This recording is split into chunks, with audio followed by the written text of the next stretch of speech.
It's amazing being here in England. You just happen to be walking along and look who you bump into. I mean, the fact that I'm on the set of The Bill has nothing to do with it. So, would you like to tell them, if they don't already know, who you play in this extraordinary thing called The Bill? Well, PC Tony Stamp. There.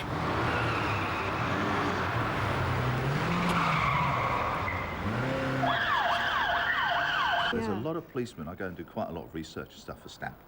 And there's a lot of policemen who say, you know, I used to come home from school and go watch The Bill and stuff, and I knew I wanted to be a policeman then. Sierra Oscar from Sierra 1, suspect is turned down. He's headed down. Walcott Road, heading east.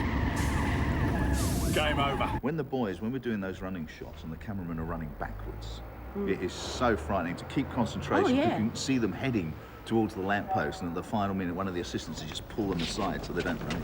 It is fantastic. It's still so exciting to work on. The show's been running for, what, 20 years? Yes.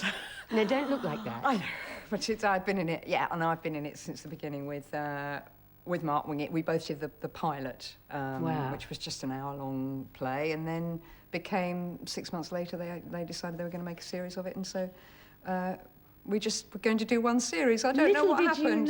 Little did I know. The thing about The Bill is that it's just been there for a very long time, and it has always changed itself. It changes all the time. Are you all right?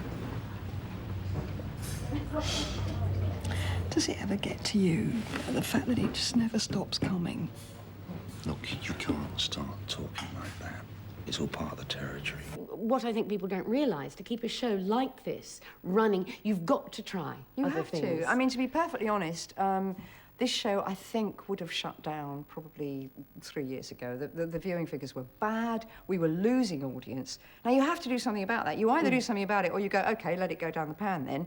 And actually, what we did was we changed the nature of the programme and changed the look of it slightly and everything.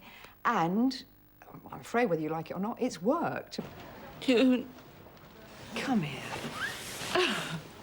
Come on.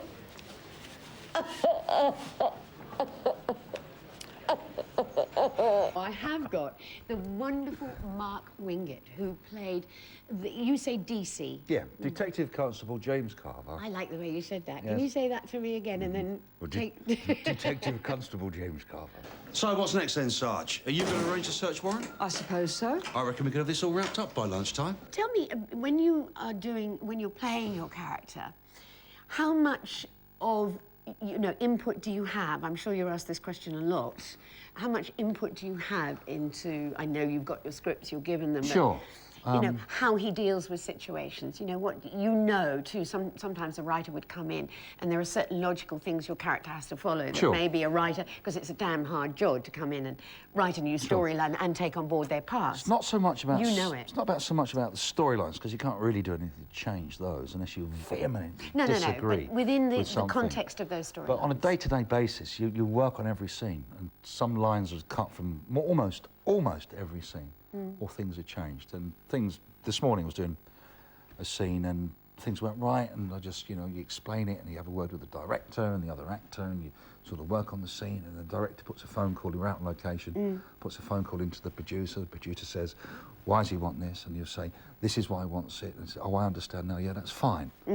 So on a day-to-day basis, you do that. It's just fine-tuning. Little carvisms you have to bring to pay. Well, Nick's got a bit of a gob on him when he gets going, hasn't he? How do you know he hasn't grassed you up again? You wouldn't know what I'm up to. So you are up to something then, Dean? I think it's time you left, officer, unless you want to charge me with something. No. Didn't think so. Hello, look, it's Reg. What's wrong with you, Reggie, babe? I'm feeling bad. I know you are too. I've never felt better. You look so different. When I first saw you just now, you really look so different, which is lovely to see. An actor not looking like his character because of your head. May I touch it? Yeah. It is real, isn't it? I hope so. It's not going to fall off or anything. It shouldn't. The money I I wouldn't paid want for it. that to happen in front of all these crikey. wonderful Australian... No. Now, you see, we're used to seeing... Look at that little face that we all have fallen in love with. Look, whilst we were chasing your car, Mr. Conway was being attacked. I just think Oh, well, you just do one. You're doing me head in. You have been for a while.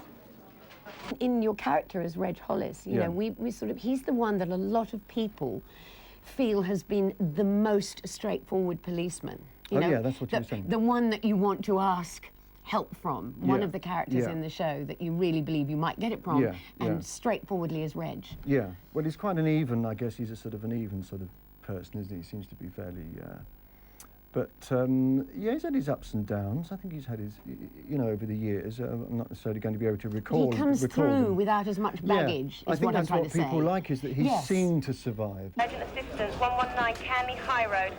Fight between IC1 and IC4 used outside Burger Bar. It's a wonderful programme, and I would imagine that you're very proud to have been involved in it. Oh yeah, completely. Yeah. Totally. I mean, just this year, when I've been saying 20 years, I mean, okay, you know, they've all been long times. 5 years was like 10 years, but 15 years was a long time, you know, 16, 17, 18, 19. Now saying 20, you know, I'm like, oh, because people say every day, how long have you been? 20 years. And I think 20 years. It doesn't compute. Like, I just can't. No. Just, it makes no sense.